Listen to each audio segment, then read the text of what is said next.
Hey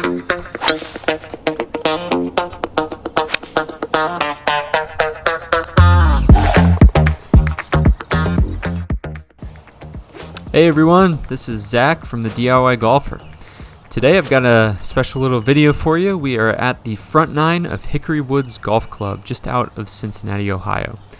It's a nice little public golf course, plays very short, about 6,200 yards from the tips, and it's a par 70, so that's part of the reason why it's so short. So you'll see a couple par 3s out here, some gettable par 5s.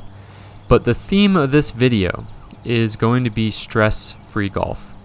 Now, a little backstory of this round.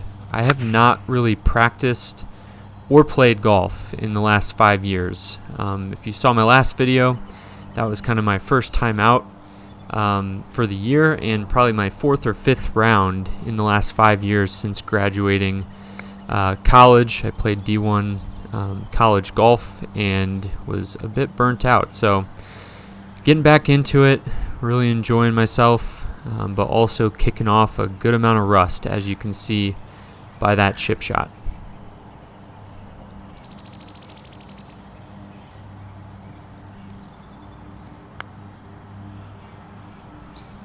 So we'll take a little bogey here to start. A little shaky. I was kind of rushing because the starter wanted me to get off before the twosome behind me and kind of get out of the way, so was rushing a little bit. But anyways, as we were talking about with this whole concept of stress-free golf, I'm at this course. I've never played it before. I really don't know where my aiming points are, and I don't have my best game. So the question becomes, how do you piece together a decent round of golf under those conditions? And throughout this round, I'm going to kind of point out a few of the things that I'm doing and the decisions that I'm making that will allow me to still score okay despite, not having seen the course and not really having, my best stuff, kicking off a little bit of rust.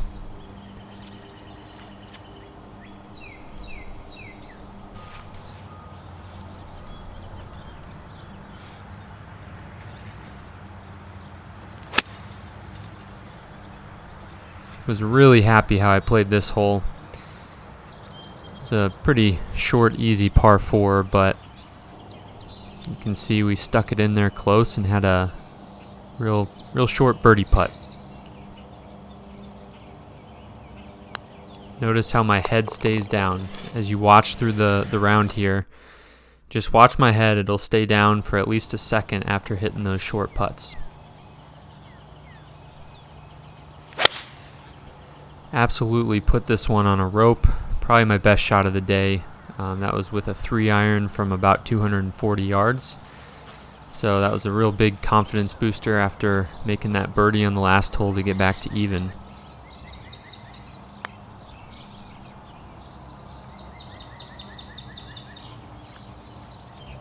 So watch my head on this one.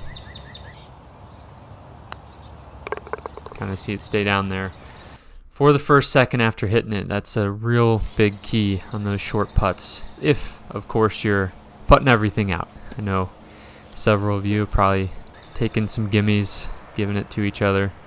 No problem with that at all.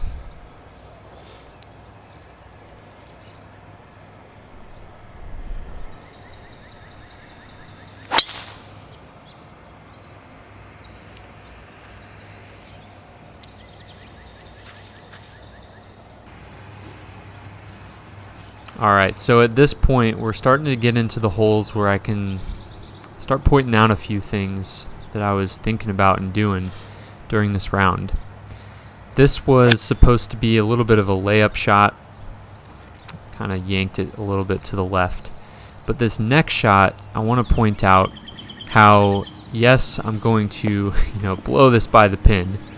But if I left that short, I'd be chipping to a downhill slope again. So I was very happy to take this 25-footer up the hill because it was a pretty easy 2-putt and got out of there with a par.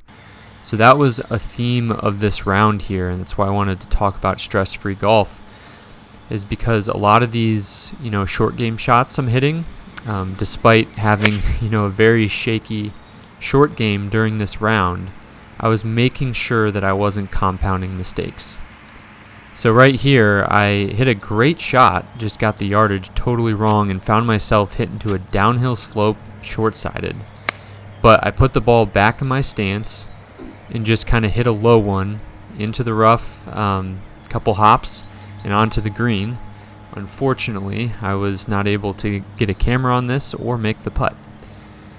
But I did minimize the damage there. That could have been a very ugly hole if I tried to hit a flop shot or, something fancy.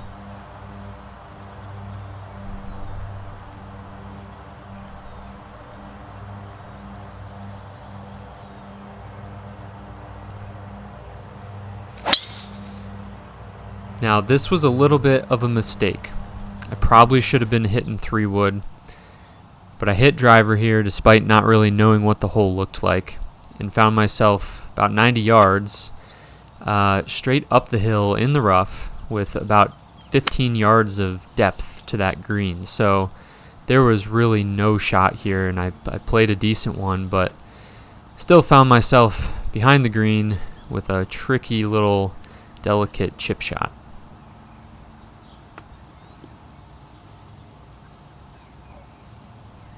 I was really happy with that one. Really just kind of let the club kind of pass under the ball and just get it on the green. So that was an excellent par save. Was very happy with that.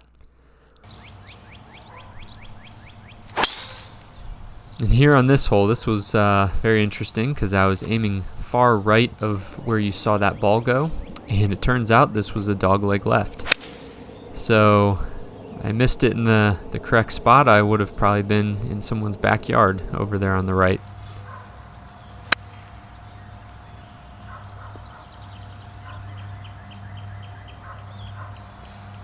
Now, I didn't hit 3-wood into this green, partially because I was in the rough, but also those trees on the left. Didn't want to flare it to the left and have no chip shot at all.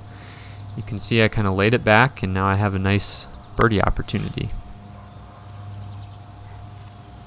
Just burn the edge. Hit a great putt there. But that is golf. And then finally, this 9th hole. I'm hitting 3-wood because I don't know what this hole looks like up there. And that is my go-to when I'm a little unsure. I'd rather take a longer shot into the green. You can see this one got very lucky, had a little bit of a gap that I was able to thread a wedge through and got the distance right. So it's a pretty straightforward 2-putt for my par.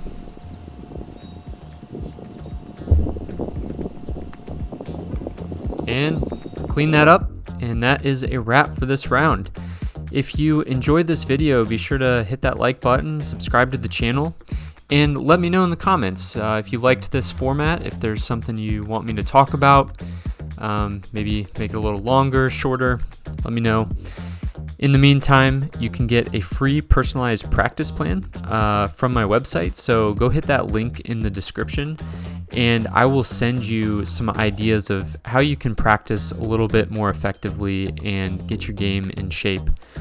Got a lot of stuff on the blog and would love if you checked it out. And that is it. Until next time, I'll see you later.